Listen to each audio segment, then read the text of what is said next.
So up to now, we've looked mostly at a global picture and not at the details of the climate system. And now we will start building our individual components. And to start out with, we'll look at the atmosphere, in particular, the vertical structure of the atmosphere.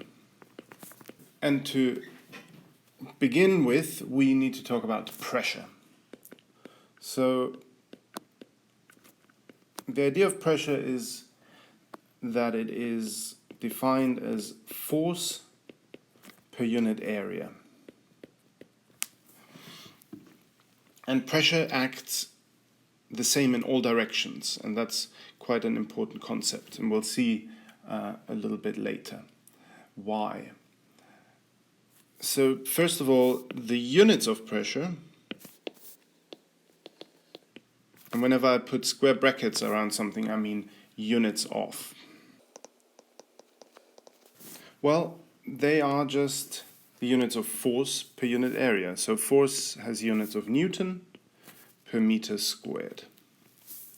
And that is defined to be Pascal. And not surprisingly, this is named after another old French guy, Blaise Pascal.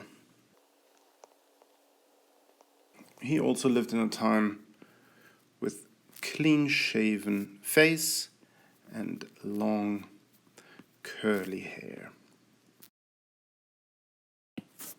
Now, how does the pressure vary in the atmosphere?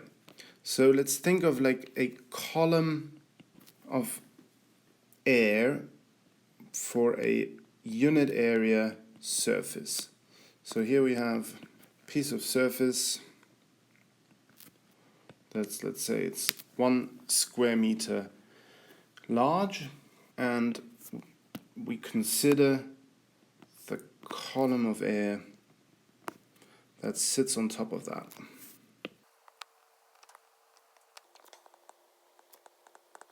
And this column of air consists of gas that's more dense, more concentrated near the surface, and then it becomes less and less concentrated as we go up in the atmosphere.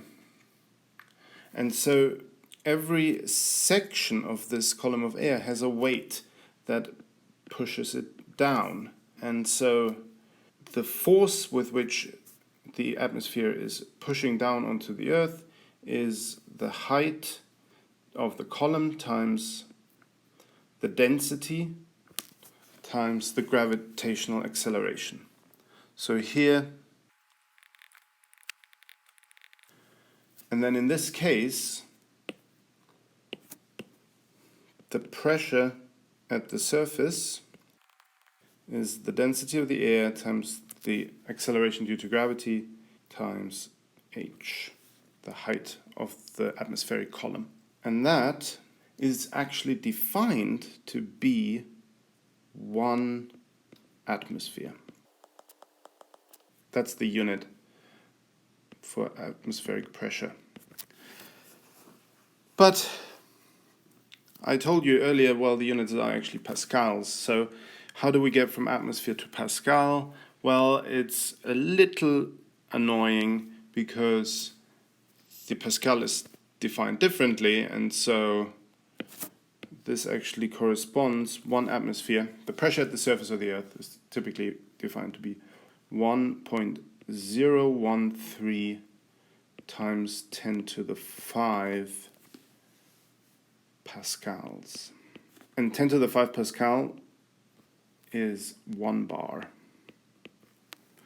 So there's 2 separate definitions here. There's the atmosphere and then there's bar. And bar is just 10 to the 5 Pascal. And the pressure at the surface is roughly 1 bar and exactly 1 atmosphere. So hopefully in the future, one day we will be able to drop one of these definitions.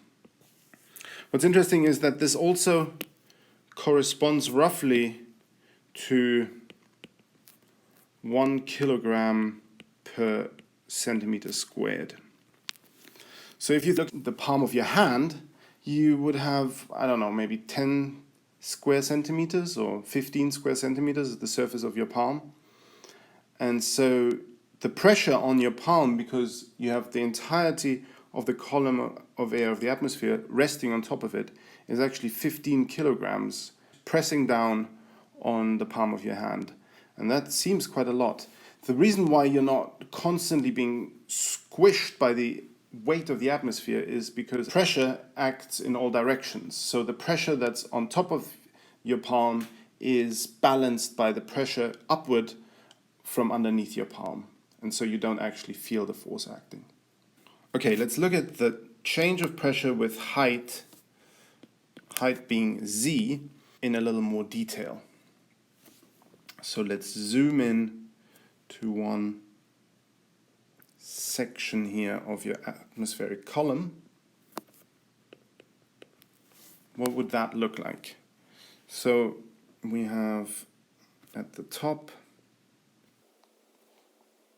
of this section, so this goes up, above, and below, and at the top here we're at height z, and at the bottom we're at height z minus delta z. And height z corresponds to some pressure P of z. As we go down, pressure increases, so it's P plus delta P. And what leads to this increase in delta P? And that's what I would like to know. Well, it is the additional weight of this parcel of air here, right? Because they both, at z and z minus delta z, they both share the same column of air above here. But then you have this additional weight due to this section of the column. So what is the additional force due to this area? Force due to gravity is mass times acceleration g. What is the mass of this thing? Well, the mass is the density times the volume. So F is rho v g. And the density, this is rho air. Now, what is the volume? Well, if we consider the volume is, for this rectangular section here, the volume is delta z is the height, and then the area that we had here is, let's call it A. Delta z times A. That is the volume of this cuboid. So then my force becomes rho A delta z times A times g. So this is really the change in force, delta F. So my change in pressure, delta P, is really delta F divided by the area. That's from our definition of pressure earlier, force per area. And so we have rho delta z A times g divided by area.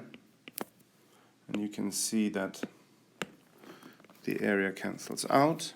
And I'm dropping the subscript rho A, since rho is the only density we're looking at here.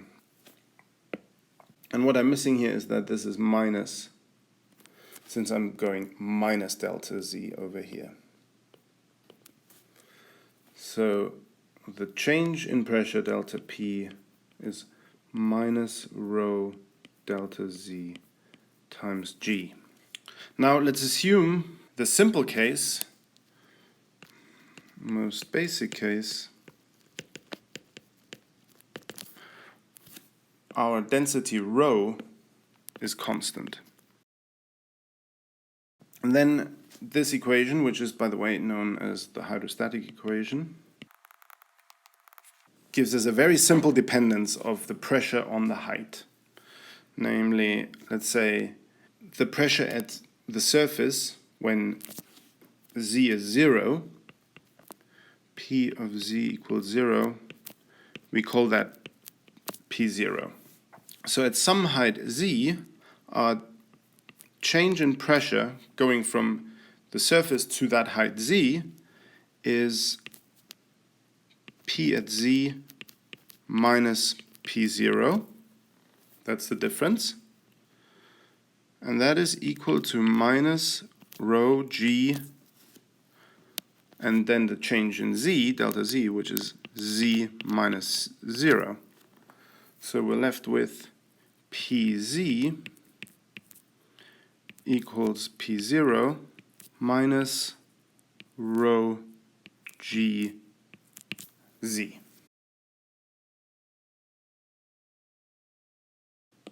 So this is the hydrostatic pressure for constant density rho.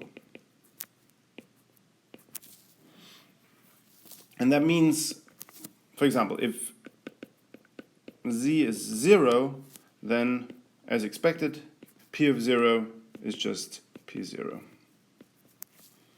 And then as z grows, P0 gets larger and larger.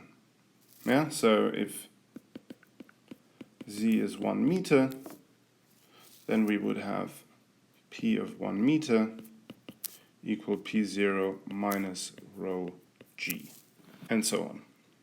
Now, unfortunately, the atmosphere is not as simply structured as this.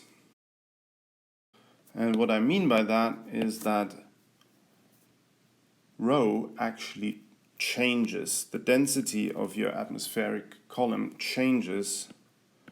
It's not constant with height. And in that case, our hydrostatic equation, which we can rewrite from the previous page as dp dz equals minus rho g. And now in that case, rho is a function of z as well. And then it becomes a lot more complicated to solve this. And I won't tell you how to solve it. I will tell you what the functional dependence is. And that is P of z is P0, and then it has a exponentially decaying dependence on the altitude. So it's some constant alpha times z. What does that mean? As z increases, P of z decreases exponentially. So if we look at pressure with height, so here we have height z, and here we have pressure P on the horizontal axis. Then we have at z equals 0, we have pressure is 1 atmosphere. And in the case where we assume that pressure is linearly dependent on z, we would have a pressure profile that decreases linearly with height z, something like this. This would be P0 minus rho gz, linearly dependent on z. Whereas in reality, we're looking at an exponential decay. So really, pressure drops off really quickly. So this here is P0 times e to the minus alpha z.